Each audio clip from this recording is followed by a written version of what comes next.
The death of Charlie Kirk last week has been a wake-up call for many. And if there's any positive that can come from his murder, it's this: the undeniable reminder of what unity can do. And that is a lesson we men need to take to heart. For 50 years, we men have failed at that, while women's groups, well, my friends, they've mastered it. They organize, they amplify, and they demand. And that is why their rights haven't just expanded, but bulldozed over ours, erasing them in some cases. Men, listen up. The lesson is staring us right in the face. If we actually came together, if we spoke with one voice and finally said, we're done being demeaned, dismissed, and disregarded, well, let me put this as bluntly as I can. Things would change overnight. And how do I know that? Because that's exactly what we're seeing happen over the past week or so. And here's the key. It doesn't take violence. It doesn't take burning cities or defacing memorials. It just takes us calling out the hate, naming the bigotry, saying we're not going to tolerate it anymore. And here's another point that we need to know. If you look at the people who cheered a man's death, almost to a one, they wear the feminist label right alongside the political one. The harsh truth that no one likes to admit is that feminism and the radical left aren't two separate movements. They are one and the same. Oh, sure, in some cases they might have different faces, maybe even different ways of presenting it, but in the end, they have identical messages and agendas. So let's be real. Just as decent people are saying enough to political violence, men must say enough to feminism, specifically its demonization of men and boys. Enough with the stereotypes, enough with the slurs, the nonstop propaganda that paints us as disposable, as a threat.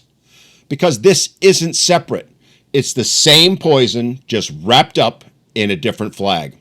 The same ideology that dehumanizes a political opponent is the very one that dehumanizes men.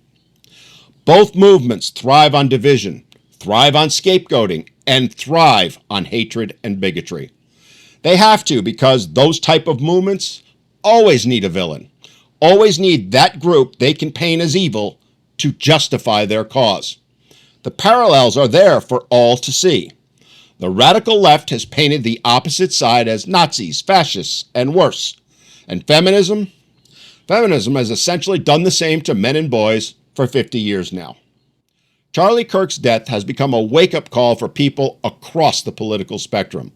But it should also be a wake-up call across the gender divide. Hate is hate, whether it's based on politics, religion, or gender. And if we don't start calling it out for what it is, if we keep pretending feminism is somehow separate from the same movement cheering men's deaths, then we'll have no one to blame but ourselves. So here's what we men and the women who care about us need to do. And let me start by saying there should be no violence, no calls for violence of any sort. Leave that to them. Instead, speak up. Every time men are smeared, challenge it. Don't sit silent while the lie becomes the truth. Stand together. Stop tearing each other down over politics, status, or pride. Look, we don't need to agree on everything, men, to fight for the one thing we all share, our right to be respected as men. Refuse the labels. Don't let them call you toxic, privileged, or dangerous without pushing back. Those words are weapons, and they're meant to silence you, to silence all of us. And finally, support one another. When a man is attacked, whether it's in the media, in the courtroom, in public, or on this platform, back him up. Don't stand by idly expecting him to do the heavy lifting. And if there are creators speaking up, support them by liking their videos, sharing them, commenting on them. It costs you nothing, but trust me, it's what keeps us going. We creators face so much hate, you have no idea. So the words of support that we get mean 10 times what you might think they do. Remember, their goal is to silence us, to silence all men, to silence talk of our struggles, to silence talk of our issues. And if they can pick us off one by one, they'll never stop. And our words will never be heard.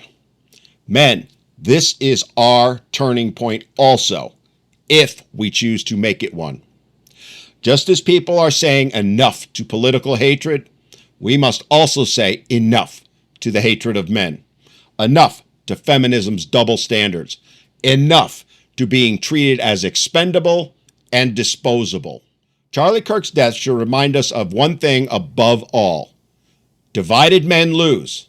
United men change the world.